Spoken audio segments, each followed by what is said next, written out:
Hello students, आज हम पढ़ रहे हैं हिंदी व्याकरण का क्लास 5 का लेसन नंबर 16 जिसका नाम है कहानी लेखन। It means story writing. तो आइए प्यारे बच्चों, इसमें कुछ कहानियां दी गई हैं, उन्हें हम साथ मिलकर पढ़ेंगे। तो शुरू करते हैं चैप्टर नंबर 16। कहानी सुनना और पढ़ना सभी बच्चों को अच्छा लगता है। छोटे बच्चे अक्सर दादी नानी से कहानियां सुनते हैं। प्रत्येक कहानी किसी घटना पर आधारित होती है।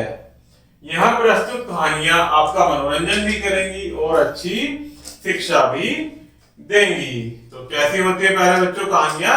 बहुत ही मनोरंजक और शिक्षा देने वाली कहानियां होती हैं, जिन्हें हम अपनी दादी नानी से अक्सर सुनते रहते हैं। तो प्यारे बच्चों आइएगा, यहाँ कुछ कहानियां दी गई हैं जो कि बहुत ही मनोरंजक और अच्छी सीख देने वाली हैं। इन्हें पढ़ते हैं। किसी गांव में एक किसान रहता था। किसान बड़ा परिश्रमी था। उसका नाम रामू था। परिश्रम से उसने अपने खेतों में खूब अन्न उपजाया। वह खूब धनवान बन गया था। किसान का परिवार गांव में सुखी था। लोग कहा करते थे कि रामू के खेत तो सोना उगलते हैं। रामू के 4 लड़के थे, पर वे बहुत आलसी और कामचोर थे। किसान बेटों के आलस्य को देखकर दुखी रहने लगा। उसने कई बार बेटों को समझाया, लेकिन उनका किसान के कहने का कोई असर नहीं हुआ। वे समझते थे पिता तो परिश्रम करते ही हैं, हमें परिश्रम करने की क्या जरूरत है। यह सोचकर वे आलस्य में ही पड़े रहते थे। किसान अब बूढ़ा हो गया था। वह आलसी बेटों के व्यवहार से दुखी होकर बीमार रहने लगा। अपनी मृत्यु को समीप आया जानकर किसान ने एक दिन चारों बेटों को बुलाकर कहा, प्यारे बेटा, अब मेरा अंतिम समय पास आ गया है। पता नहीं कब मृत्यु आ जाए। मैं अपने खेतों में कुछ सोना किसी कोने में दबाकर भूल गया हूँ। मेरे मरने के बाद तुम उसे खोदकर निकाल देना, शायद तुम्हारे कुछ काम आ जाए। कुछ समय पश्चात किसान मर गया। किसान के बेटों ने गाढ़ा सोना पाने के लिए अपने सारे खेत खोद डाले, पर सोना नहीं मिला। वे यह देखकर बड़े दुखी हुए। उनकी मां ने कहा, बेटा खोद दिए हैं तो बीज डाल दो, कुछ फसल हो जाएगी तो खाने को अनाज मिल जाएगा। किसान के बेटों की समझ में यह बात आ गई कि उन्होंने बीज डाल दिया, समय पर सिंचाई भी की। खेतों में लहलहाती फसल को देखकर अब उनकी समझ में आ गया कि परिश्रम से ही सोना उपजाया जा सकता है। तो प्यारे बच्चों, इस कहानी से हमें क्या शिक्षा मिलती है? कि इस कहानी में हमें शिक्षा यह मिलती है कि परिश्रम से कभी भी जी नहीं चुराना चाहिए। तो प्यारे बच्चों, नेक्स्ट कहानी है हमारी संगति का असर। तो आइए शुरू करते हैं। किसी नगर में एक व्यापारी तोते बेचने आया। उसके पास 2 तोते थे। दोनों तोते अलग अलग पिंजरों में बंद थे। एक तोते की कीमत 500 रुपए थी और दूसरे तोते की कीमत केवल 5 रुपए थी। वह अपने तोतों को बेचने के लिए आवाज लगा रहा था। उसी रास्ते राजा गुजर रहा था। राजा ने व्यापारी की आवाज सुनी। उसने व्यापारी को पास बुलाया और पूछा, दोनों तोतों की कीमत में इतना अंतर क्यों? व्यापारी बोला, महाराज, यह तो आपको खरीदने के बाद ही पता चलेगा। दोनों तोते एक साथ ही खरीदने होंगे। राजा ने दोनों तोते खरीद लिए और उन्हें महल में ले आया। रात्रि को सोते समय राजा ने 500 रुपए वाला तोता अपने सिरहाने रखवा लिया। तोते ने राजा को सोने से पहले अपनी मधुर आवाज में सुंदर सुंदर भजन सुनाए। भजन सुनते सुनते राजा को नींद आ गई। प्रातः होने पर तोते ने राजा को जगाया और राम राम करके रामायण की चौपाइयां सुनाई। तो राजा को बहुत प्रसन्नता हुई। दूसरे दिन राजा ने 5 रुपए वाले तोते को अपने सिराने रखवाया। इस तोते ने राजा को कोई भजन नहीं सुनाया। राजा ने सोचा शायद प्रातःकाल में यह भजन सुनाएगा, किंतु उस तोते ने प्रातः होते ही राजा को अपशब्द बोलना शुरू कर दिया। राजा को तोते पर बहुत क्रोध आया। उसने अपने प्रधानमंत्री को आज्ञा दी कि इस तोते को मार दिया जाए। पहले वाले तोते को जब यह बात पता चली तो उसने कहा राजा से कि महाराज, इसमें कोई दोष नहीं है, हम दोनों सगे भाई हैं। मैं एक ब्राह्मण के घर जाकर रहता था जहाँ प्रतिदिन भजन पूजन और सत्संग होता था, इसलिए मैं वह सब सीख गया।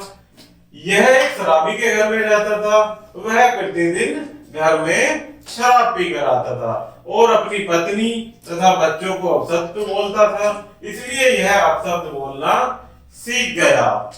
यह तो संगति का प्रभाव है, यह दोषी नहीं है, अतः इसे मरवाया न जाए। राजा को यह बात समझ में आ गई। उसने उसे जंगल में छुड़वा दिया। तो प्यारे बच्चों, इस कहानी से हमें क्या शिक्षा मिलती है कि संगति का असर अवश्य पड़ता है, इसलिए कुसंगति से दूर रहना चाहिए। ये हमारी कहानी यही खत्म होती है प्यारे बच्चों। अब नेक्स्ट कहानी पढ़ते हैं, लालच का फल।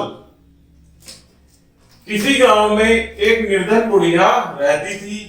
एक दिन उसने एक थाली में थोड़े से चावल लेकर धूप में रख दिए और अपनी बेटी से बोली, बेटी, इन चावलों की पक्षियों से रक्षा करो। बेटी चावलों की रक्षा के लिए बैठ गई। तभी एक कौवा वहां आया और चावल खाने लगा। कौवे के पंख सोने के और चोंच चांदी की थी। बालिका ने ऐसा अद्भुत कौवा पहले कभी नहीं देखा था। बालिका ने कौवे से कहा, मेरे चावल मत खाओ, मेरी माँ गरीब है। यह सुनकर कौवा हंसने लगा। कौवे ने कहा, रो मत, कल प्रातःकाल होने से पहले गांव के बाहर पीपल के पेड़ के नीचे आ जाना, मैं तुम्हें चावलों की कीमत चुका दूंगा। यह कहकर कौवा उड़ गया। दूसरे दिन बालिका पीपल के नीचे पहुंच गई और बोली, कौवे भाई, तुम कहाँ हो? मैं आ गई। कौवे ने अपने घर की सोने की खिड़की से झांक कर देखा और बोला, तुम आ गई? ठहरो, मैं तुम्हारे लिए सीढ़ी उतारता हूँ। बताओ, सोने की सीढ़ी से ऊपर आओगी या चांदी की सीढ़ी से या तांबे की सीढ़ी से? बालिका ने कहा, मैं गरीब हूं, मैं तांबे की सीढ़ी से ऊपर आ जाऊंगी। किंतु कौवे ने उसके लिए सोने की सीढ़ी उतारी। बालिका उस सीढ़ी से कौवे के भवन तक पहुंच गई।